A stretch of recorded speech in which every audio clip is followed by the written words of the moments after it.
we're coming off of a 3-year hard public D&O market, which was attributable to years of above average claims activity, loss cost inflation, and then fear of claims arising out of the COVID-19 pandemic. So in 2022 and 23, we've seen a gradual softening of the market, and same holds true for REITs as well.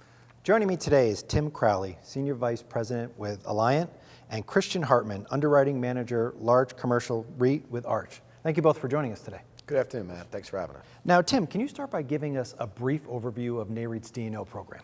Sure. So at Alliant Insurance Services, we've been partnering with Arch and their senior underwriting leadership for more than 30 years, providing comprehensive and state-of-the-art insurance solutions to the directors and officers of our Nareit members.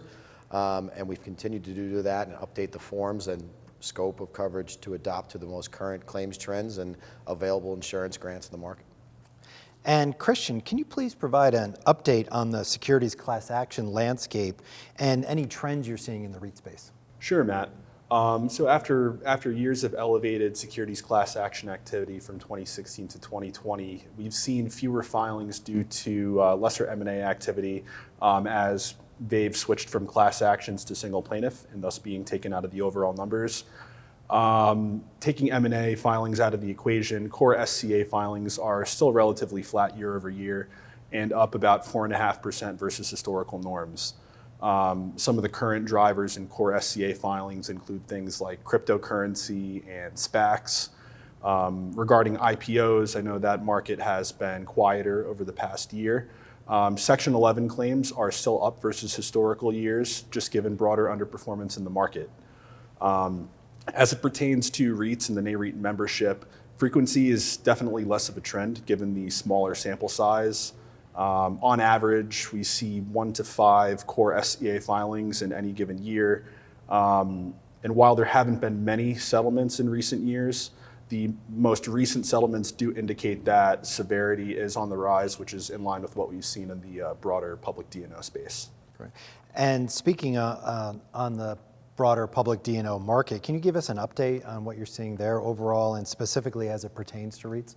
Sure. We're coming off of a 3-year hard public D&O market, which was attributable to years of above average claims activity, loss cost inflation, and then fear of claims arising out of the COVID-19 pandemic.